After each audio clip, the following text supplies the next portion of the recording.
Chapter 5 The Way. The next day, little Willie met the situation head on, or at least he wanted to, but he wasn't sure just what to do. Where was he going to get $500? Grandfather had always said, "Where there's a will, there's a way."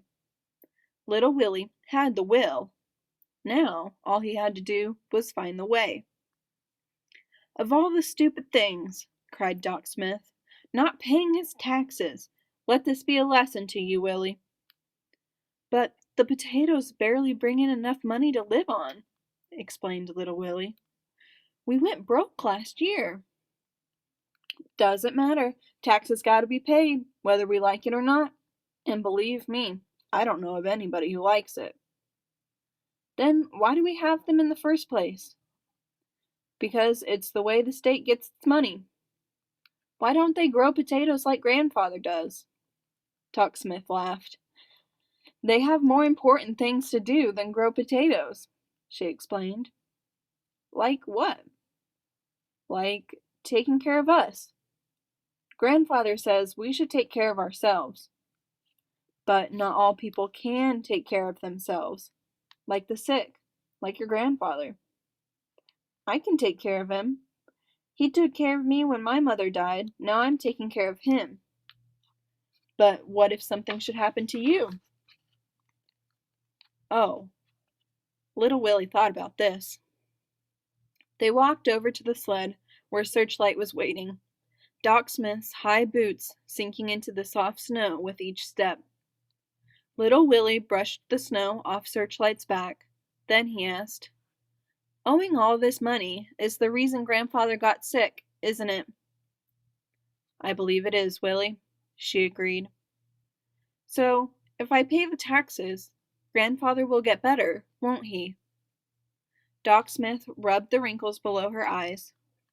"You just better do what I told you before. Let Miss Peacock take care of your grandfather and—" "But he will. He'll get better, won't he?" "Yes, I'm sure he would. But, child, where are you going to get $500? "I don't know, but I will. You'll see." That afternoon, little Willie stepped into the bank wearing his blue suit and his blue tie. His hair was so slicked down that it looked like wet paint. He asked to see Mr. Foster, the president of the bank. Mr. Foster was a big man with a big cigar stuck right in the center of his big mouth. When he talked, the cigar bobbled up and down, and little Willie wondered why the ash didn't fall off of the end of it. Little Willie showed Mr. Foster the papers from Grandfather's strongbox and told him everything Clifford Snyder, the taxman, had said. "Sell," Mr. Foster recommended after studying the papers. The cigar bobbled up and down. "Sell the farm and pay the taxes. If you don't, they can take the farm away from you. They have the right." "I'll be 11 next year. I'll grow more potatoes than anybody's ever seen. You'll see." "You need $500, Willie. Do you know how much that is? And anyway, there isn't enough time. Of course, the bank could loan you the money, but how could you pay it back? Then what about the next year? No, I say sell before you end up with nothing." The cigar ash fell onto the desk. "I have $50 in my savings account." "I'm sorry, Willie," Mr. Foster said as he wiped the ash onto the floor. As little Willie walked out of the bank with his head down, Searchlight greeted him by placing two muddy paws on his chest. Little Willie smiled and grabbed Searchlight around the neck and squeezed her as hard as he could. "We'll do it, girl. You and me. We'll find the way." The next day, little Willie talked to everybody he could think of. He talked with his teacher, Miss Williams.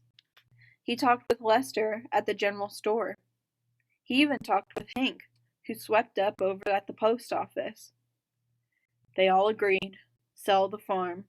That was the only answer. There was only one person left to talk to. If only he could. "Should we sell?" little Willie asked.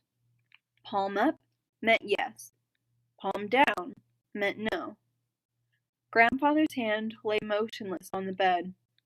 Searchlight barked. Grandfather's fingers twitched. But that was all. Things looked hopeless. And then little Willie found the way. He was at Lester's general store when it happened, when he saw the poster. He was at Lester's general store when it happened, when he saw the poster. Every February, the National Dog Sled Races were held in Jackson, Wyoming. People came from all over to enter the race, and some of the finest dog teams in the country were represented.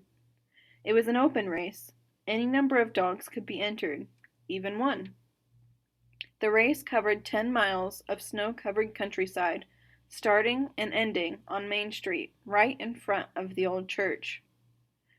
There was a cash prize for the winner. The amount varied from year to year.